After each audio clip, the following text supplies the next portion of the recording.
terkasih, hari ini Minggu 24 Juli 2022, saya mengajak kita bersama merenungkan sabda Tuhan yang kita dengarkan bersama pada hari Minggu ini, 24 Juli 2022.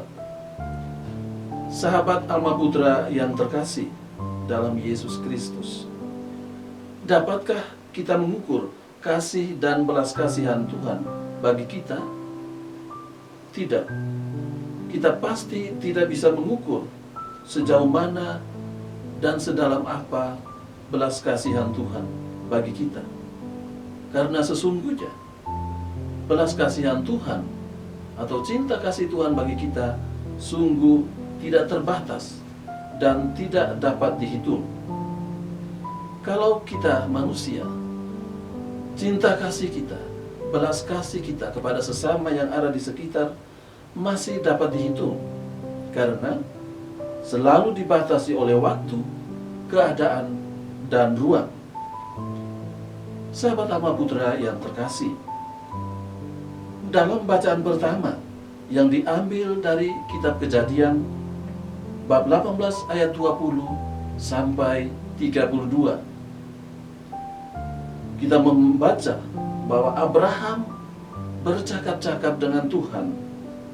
Sementara dia berbicara dengan Tuhan, dia mencoba mengukur sejauh mana belas kasihan Tuhan bagi manusia. Dia bertanya, apakah Tuhan akan menghancurkan kota Sodom dan Gomora jika ada beberapa orang baik di sana?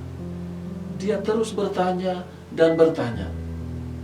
Dia mengukur sejauh mana belas kasihan Tuhan. Abraham sebagai manusia terus bertanya, menguji apakah Tuhan punya batas belas kasihnya bagi manusia. Ternyata Tuhan menjawab, tidak.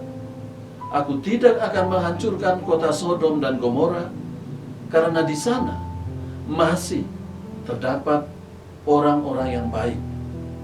Walaupun jumlahnya sangat kecil, Tuhan tidak akan menghancurkan kota Sodom dan Gomora. Sahabat Alma Putra yang terkasih,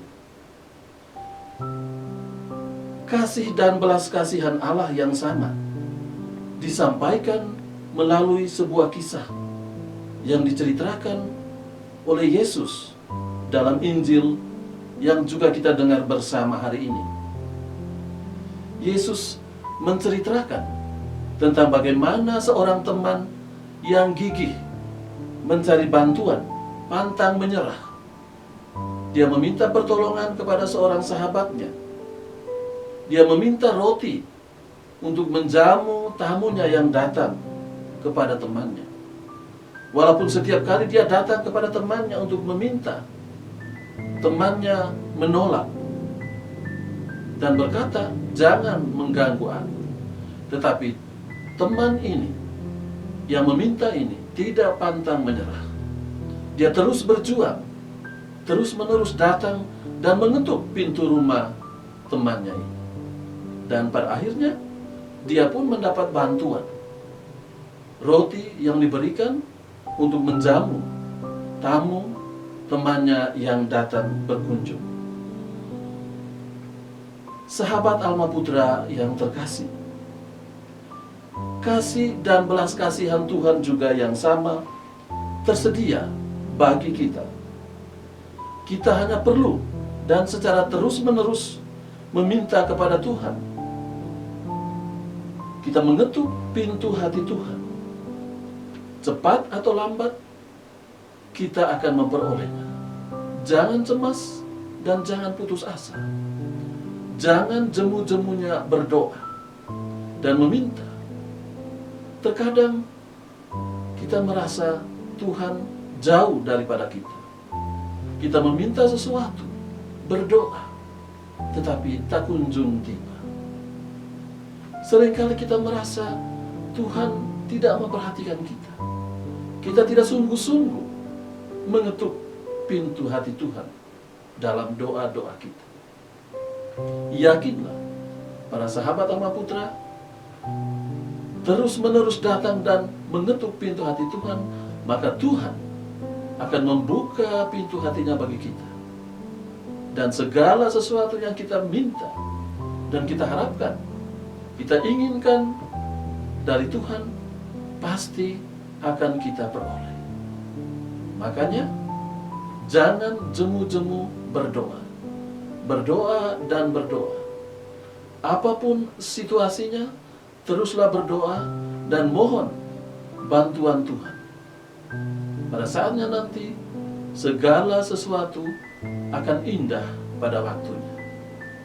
Mari kita bersama-sama berdoa dengan tidak jemu-jemunya. Tuhan sendiri telah bersabda, mintalah, maka kamu akan diberikan. Carilah, maka kamu akan mendapat. Ketuklah, maka pintu akan dibukakan bagi kamu.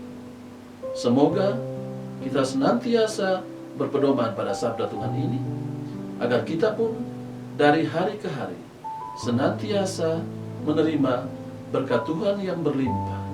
Karena kita tidak jemu-jemunya berdoa dan terus berdoa, memohon kepada Tuhan apa yang kita minta. Tuhan memberkati kita.